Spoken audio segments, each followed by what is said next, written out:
How you doing, guys? Big Back Down School here again. I'm just waiting for the paint to dry on my Void Weaver. I say paint, it's not. I've not done much. Just base undercoated it. So I thought I'd talk you through what I was thinking for a paint job. Now, I mentioned in my previous video that I quite like the colour scheme of the Frozen Dawn mask. But the problem with them is the vehicles are a little bit plain for me. They look really nice. You know, a big massive fleet of them would look really nice all together and stuff, but it's just it's not quite what I want to do. I want to have a few more diamonds in there and stuff, and maybe incorporate a little bit more colour than there is on this Sky Weaver or Star Weaver rather, for example. So let's flick over to one of the other masks. I should have really marked a page out first. Not that one.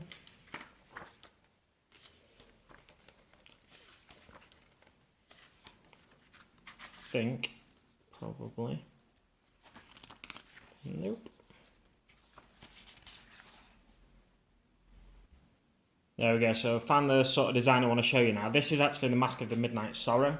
But this is something similar to what I want to do with the pattern on the front.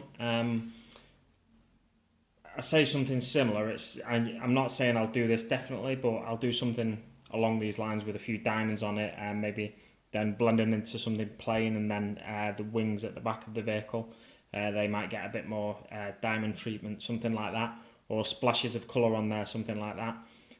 What I'm thinking so far is maybe like a gradient, starting with a bit of white at the front maybe, and then some diamonds down the middle, and just fade it into black, and then when you come back to the wings at the back of the vehicle, they'll have some other pattern on. I'll get the box art for you just to give you a bit of an idea, maybe if I can just, there we go, that's fine. So yeah, maybe something like a white at the front faded into grey, and then like the diamond pattern up the middle. I'm not too sure exactly what I'm going to be going for, but then bring the diamond pattern out.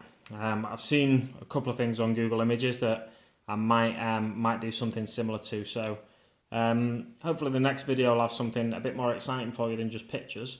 But I thought I might as well talk you through my thought process whilst it's fresh in my head, and also that way, in case I put this project down to one side and then forget about it, or not forget about the project, but forget about what I thought, then at least the thoughts are recorded for me, so I can come back to it and then work on that basis that I've got there. So yeah, that's about it.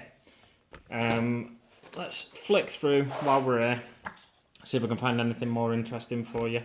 I'll tell you what, it's not really it's not in the book, so I'll just show you this. So this is the rear gunner for the Void Weaver kit.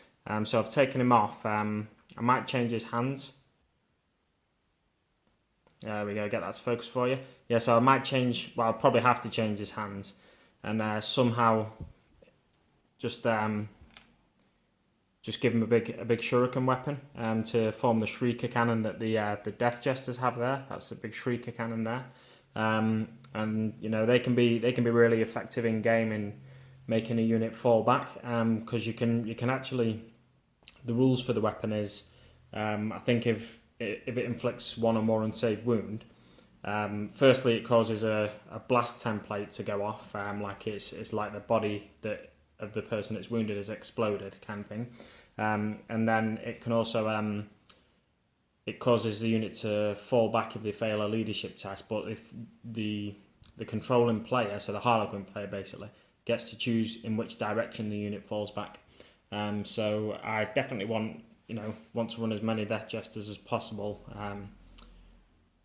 or have some at my disposal in case I want to run them. And you can combine that with some of the psychic powers of the Shadow Seers and stuff, and some of the war gear that the Harlequins have, and it makes it really difficult to pass a leadership test if you've got certain units within a certain distance of the target unit.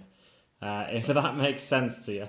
I'm sure some of you guys out there, I know some of you guys out there, in fact, do play Harlequins from time to time, so you'll know these rules like the back of your hand probably. Unlike me, I'm just just playing around with the theory of the rules so far rather than actually putting them into action. But yeah, thanks very much for watching, guys, and I will see you on the battlefield.